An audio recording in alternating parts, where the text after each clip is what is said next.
Magandang araw po sa inyong lahat mga kababayan at welcome back dito po sa PNR at ito nga mga karibin natin, kakasuhan na ex-DPWH Secretary Bunuan na My Ghost Project.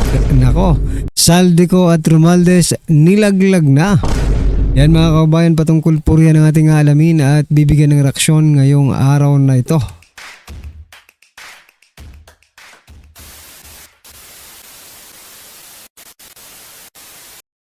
So mga kababayan, bago po natin muling i-play ang video ito, pasadahan po muna natin ang mga nagte-trending na mga balita dito po sa mundo ng social media. Pero bago po natin simulan to mga kababayan, isang like at isang subscribe. Maraming salamat po.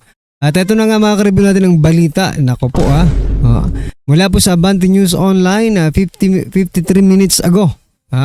Ex-DPWH Chief Manuel Bunuan sabit sa 95 million Bukawi Ghost Project. Ayan, inirekomenda ng Independent Commission for Infrastructure sa Office of the Ombudsman nitong Huwebes. Kahapon po yan mga kababayan na imbestigahan ang mga dating opisyal ng Department of Public Works and Highways, DPWH, kabilang si dating Secretary Manuel Bunuan dahil sa 95 milyong Ghost Flood Control Project sa Bukawi, Bulacan. Yan mga kababayan, pero teka lang, medyo kinabahan ako dito kasi ang mag-iimbestiga ay Office of the Ombudsman. Diba? Alam naman po natin si Boying Remulla. Siya na po ngayon ang ombudsman na malapit po sa Pangulo. Alam naman po natin na ang Pangulo ay mukhang pinoprotektahan nga muna dati si Bunuan, di ba? Hindi nga tinanggal kung hindi pa yung taong bayan yung magsasabing tanggalin niyo na, mag-resign na kayo for delikadesa mga di ba? Saka pa lang nag-resign itong si Bunuan. Kasi nga tiwala sa kanya si President Bongbong Marcos Jr., no? Ngayon mga kababayan sa ombudsman. Tingnan natin kung ano po ang mangyayari dito, pero this is a good sign, no? Kasi lahat naman po tayo, no, ay naniniwala na may kinalaman talaga itong si former Secretary Manuel Bunuan diyan po sa mga anomalyang yan, no? Pero sabi niya po nung investigasyon sa Senado ay wala daw siyang di ba? Hindi raw siya corrupt. At wala siyang kinalaman diyan sa mga ghost project na yan.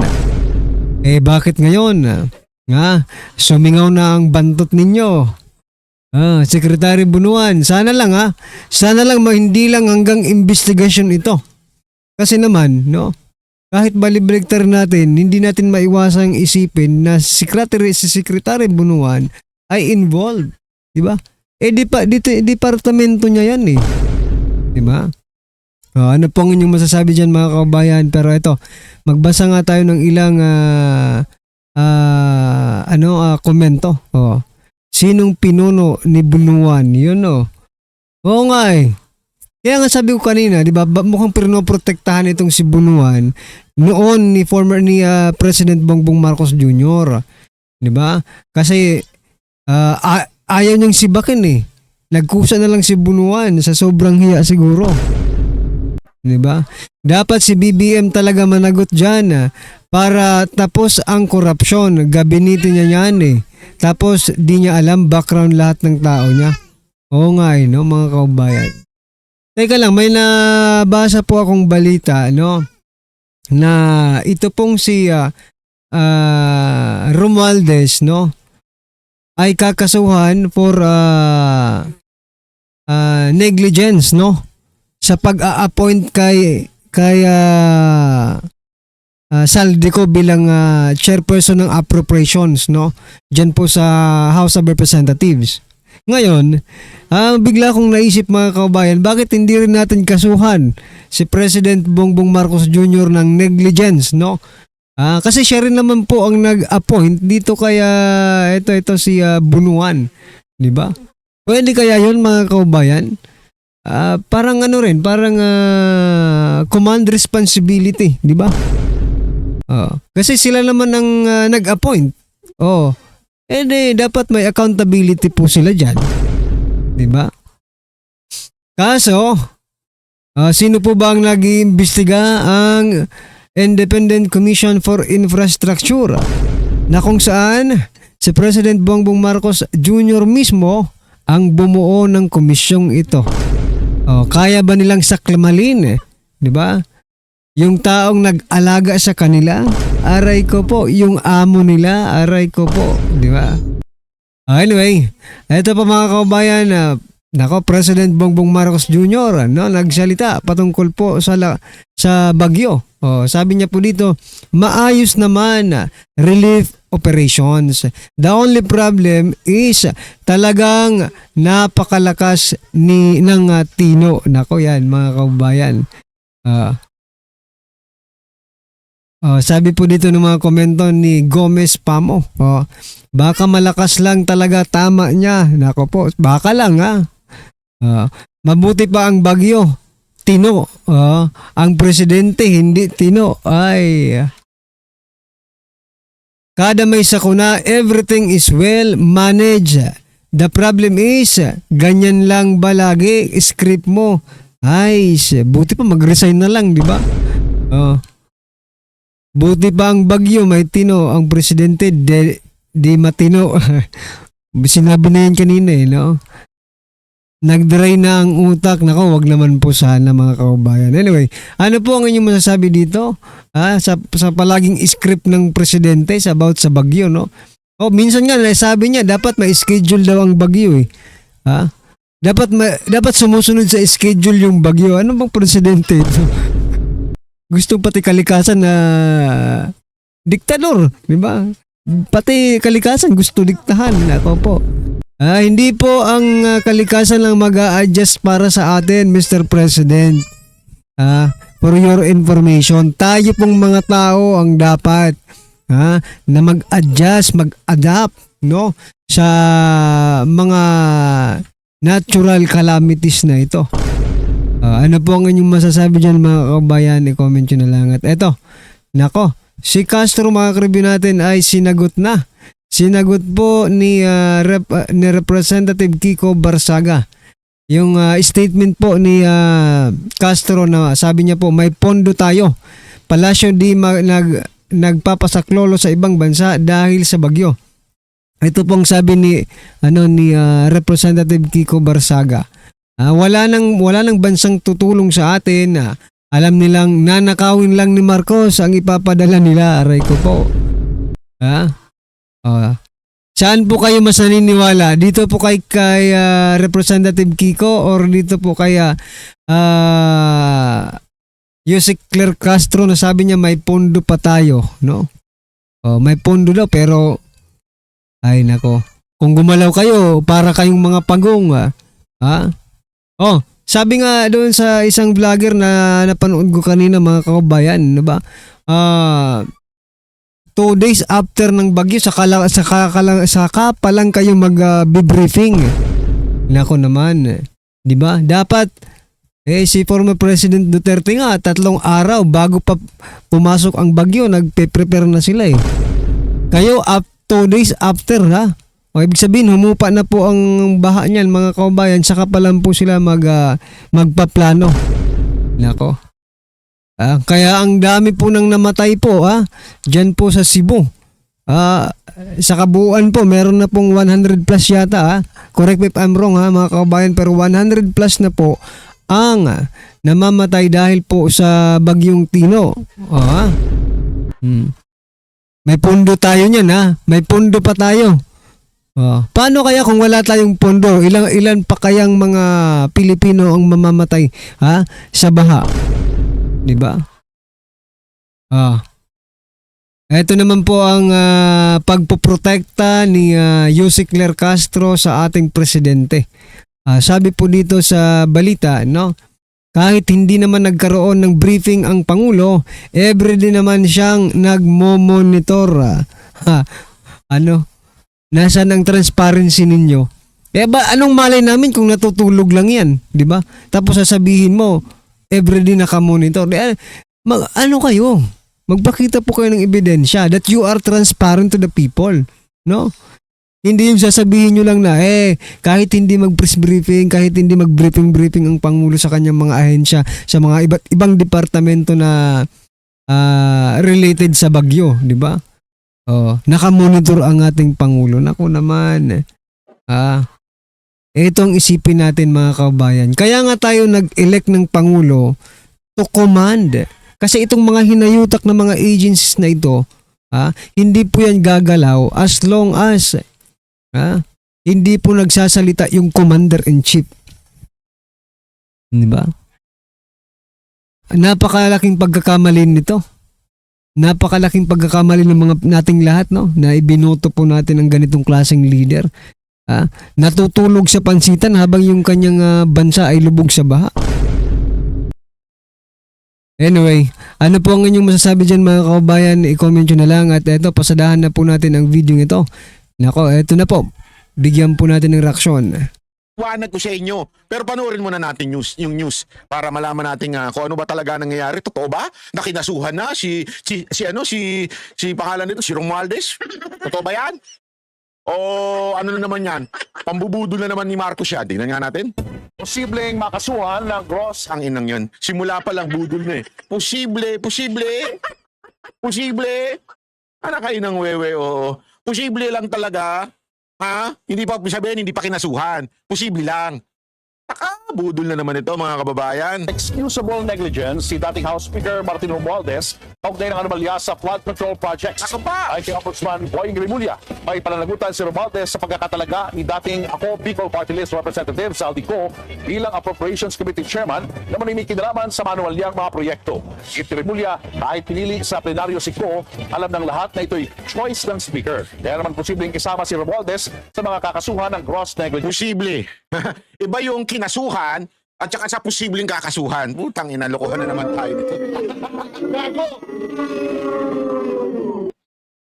Alam mo yung nakakainis? Ito seryoso ito. Alam mo yung nakakainis? Yung kunwari nagloloko na yung mga jowa ninyo, nagloloko na yung mga asawa ninyo. Tapos mas lalo pang lolokohin ka, sasabihin kesyo, wala naman yun, nag-date lang naman kami nung best friend mo, nag-date ng best friend mo, para pag-usapan ka. Alam mo yon, yung bambagang huli mo na may ginagawang hindi maganda, merong bet ka, tapos yung best friend mo pa, tapos ang palusot pa, hindi, lumabas lang naman kami niyan para pag-usapan ka. Kasi we're preparing a birthday party, ganun. Hindi nakakabwisit di ba?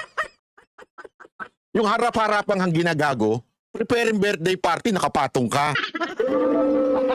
Gago! Parang ginaganyan tayo nito ni Remulle. Para bagang sinasabi, hindi, pwede, posible makasuhan, posible.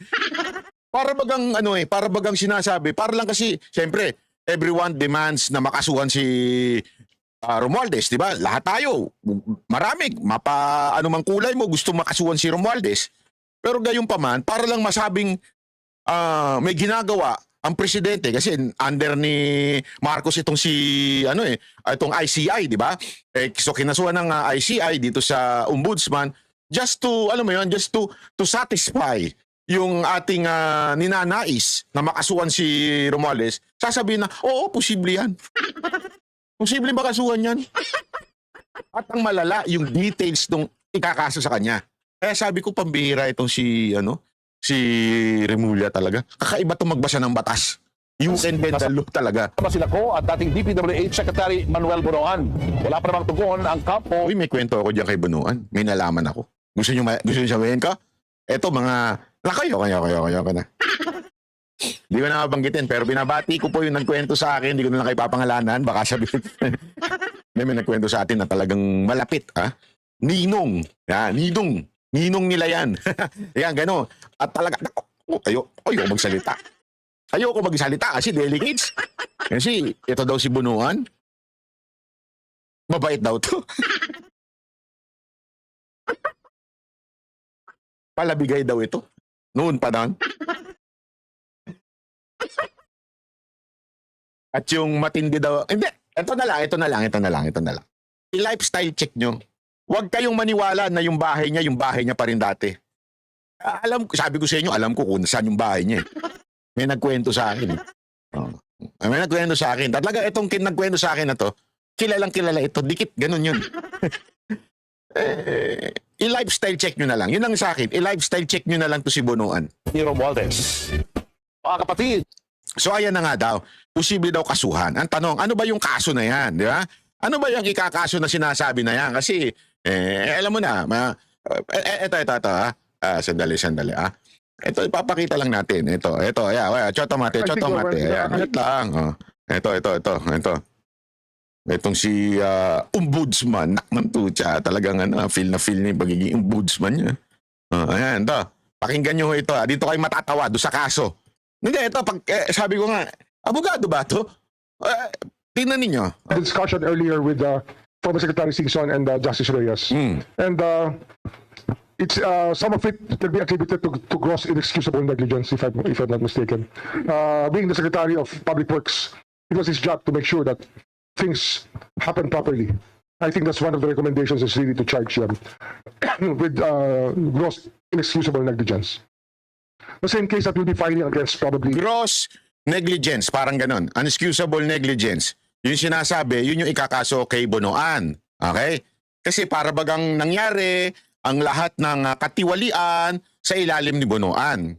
Which is directly, tama nga naman, boss nga naman niya. Ibig sabihin, boss nung mga nahuling korap sa DPWH, si Bonoan. Okay? So, nung panahon na nagkaroon ng mga ghost project, flood control project, ay sa panahon daw, di umano, ni Bonoan, at because of that, may negligence kasi ikaw ang boss. Sekretary ka, USEC yung mga yan. May direct. Tama naman siya dyan. Okay yan. Di ba? Pero tingnan ninyo yung pagbali dito sa part nung kay Romualdez. understudy now, the Speaker of the House, former Speaker of the House, Martin Romualdez. Can you elaborate yung kay Sir Martin Romualdez? Ano na po yung proseso natin? Ano na po yung hawak natin kung meron man na evidence? Hindi kasi when we look at the Saldico cases, the whole pattern that happened, it was really Saldico working with some senators that came up with a final version of the budget. And the plan was laid out there. If fingers do not point to the Speaker, former Speaker, Tingnan nyo to ha. If fingers do not point directly to the Speaker, ibig sabihin, parang sinasabi niyang wala namang direktang pananagutan si Romualdez. Ito yung maaring ikaso sa kanya. Ito, pakinggan ninyo. as the leader of the House, he was responsible for the appointment of Saldico. Although Saldico was elected on the floor, Ayan mismo. Sinasabi niya, he is responsible with Saldico. So para bang sinasabi nila, pag nag-guilty si Saldico, responsible si Romualdez. Pero merong problema eh. Yun niya mismo sinabi niya. Ano yun? That Saldico was elected. Although it was the choice of Romualdez bilang speaker, pero remember, kahit ba choice niya yan, sa batas, hindi ganun. Sa batas, binoboto yan ng House. So, walang direct na appointment kasi by law, the chairman of that appropriation or that committee is voted. So, walang direktang sa batas na may pananagutan si Romualdez. Although in the eyes of the people, and we all know by theory na talaga naman ina-appoint o sinasabi ko anong desisyon ng speaker, yun na masusunod. Kaya lang, hindi naman po kasi ganoon ang batas. So therefore, para bagang sinasabi, in theory, may pananagutan si Romualdez, but hindi yun ang hinahanap natin yung theory. Ang problema, hinahanap natin, mananagot ba siya sa batas? Walang ganun eh. Kasi nga, the law says, binoto siya eh. So yan mga kabayan, isa lang po siguro ang ibig sabihin nito ha. Makakalusot siguro dito si Romualdez kasi walang direktang ebidensya na siya po ay involved, no? Kasi ibinoto naman pala itong si Saldico, no? Talagang matalino talaga. Pero sige lang, no? Baka isang araw karmahin din ito mga kaubayan. Anyway, ano po ang inyong opinion, reaksyon patungkol po sa video ito mga karbi natin? I-comment nyo na lang po sa baba. Maraming salamat po.